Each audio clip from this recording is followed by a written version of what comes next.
Bonjour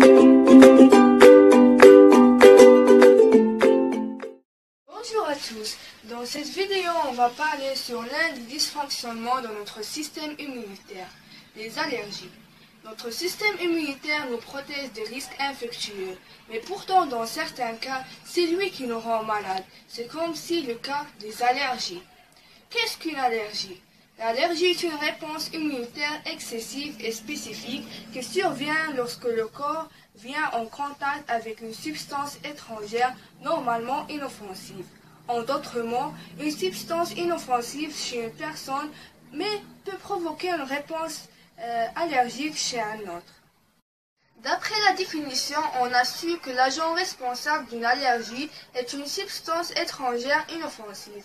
Cette substance est généralement nommée allergène. Qu'est-ce qu'un allergène? Un allergène est une substance, une particule ou un corps organique capable de provoquer une réaction allergique chez un sujet préalablement sensibilisé lorsqu'il est mis à contact. Le plus souvent, le contact par la peau, par inhalation ou par ingestion.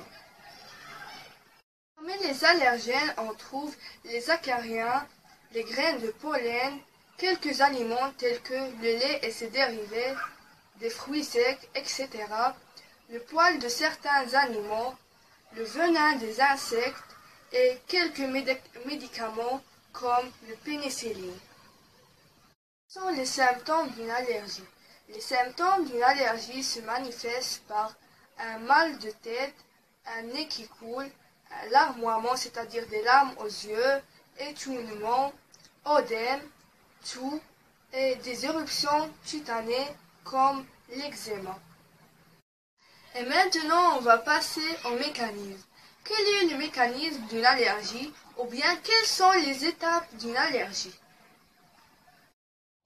La réaction allergique se fait en deux phases. La première phase est dite phase de sensibilisation. Cette phase se caractérise d'une absence des symptômes. Au cours du premier contact avec l'allergène, c'est la phase de sensibilisation. Les lymphocytes B activés de la part des lymphocytes T4, sécrétaires des anticorps du type IgE ou bien immunoglobine E, qui vont se fixer sur la membrane des mastocytes, qui sont des globules blancs qui se localisent au niveau du tissu et qui renferment des médiateurs chimiques, à savoir comme l'histamine. La deuxième phase, c'est la phase de la réaction allergique. Au cours du deuxième contact, l'allergène se fixe sur les anticorps IgE déjà fixés sur les mastocytes, ce qui déclenche la libération des histamines et d'autres substances responsables des symptômes de l'allergie, comme du toux, des éruptions cutanées. Et ça dépend bien sûr du type de l'allergène qui a causé l'allergie. Et voilà, on va prendre un exemple de la rhinite allergique. Au cours du premier contact avec l'allergène, voilà l'allergène qui va passer à travers les fosses nasales puis dans les cavités nasales. Une fois les lymphocytes B sont activés par les lymphocytes T4, ils vont libérer des anticorps du type IgE. Et voilà les IgE libérés qui vont passer pour se fixer sur les mastocytes. Ces cellules sentinelles qui renferment des médiateurs chimiques, à savoir comme l'histamine.